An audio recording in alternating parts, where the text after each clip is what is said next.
അടുത്ത വാർത്തയിലേക്ക് CPI നേതാവ് പി രാജുവിന്റെ മരണത്തെ തുടർന്നുള്ള വിവാദത്തിൽ റിപ്പോർട്ട് അന്വേഷണ കമ്മീഷൻ റിപ്പോർട്ട് എറണാകുളം ജില്ലാ എക്സിക്യൂട്ടീവിന് മുന്നിൽ വെച്ചു. പി രാജുവിന്റെ മരണം വിവാദമാക്കാൻ പഴയ ഇസ്മായിൽ പക്ഷക്കാർ ശ്രമിച്ചുവെന്നാണ് ഈ റിപ്പോർട്ടിൽ പറയുന്നത്. പ്രദീപ് ജോസഫ് കൊച്ചിയിൽ നിന്നും വിവരങ്ങൾ നൽകും. പ്രദീപ്, ഈ റിപ്പോർട്ടിൽ എന്തെല്ലാം കാര്യങ്ങൾ പറയുന്നുണ്ട്?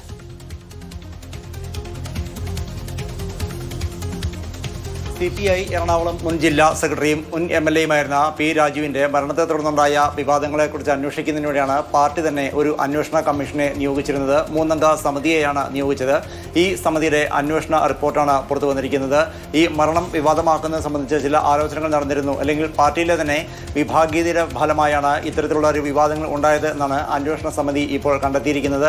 പ്രധാനമായും 5 പേരുടെ പേര് എടുത്തു പറഞ്ഞുകൊണ്ടാണ് മുൻ അസിസ്റ്റന്റ് ജില്ലാ secretary KN Sugathan, KN Gopi, Sanjith, Nixon തുടങ്ങി 5 പേരുടെ പേരെടുത്ത് പറഞ്ഞുകൊണ്ടാണ് ഈ റിപ്പോർട്ട് സമർപ്പിച്ചിരിക്കുന്നത്.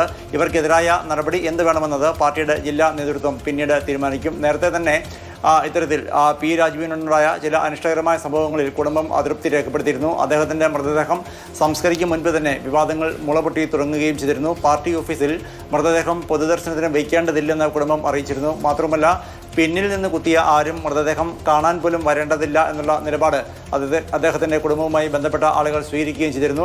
ഇത്തരത്തിലൊരു വലിയ വിവാദം ഉണ്ടായതിൻ്റെ പശ്ചാത്തലത്തിലാണ് പാർട്ടി തന്നെ നേരിട്ട് അന്വേഷണ സമിതിയെ നിയോഗിച്ചത്.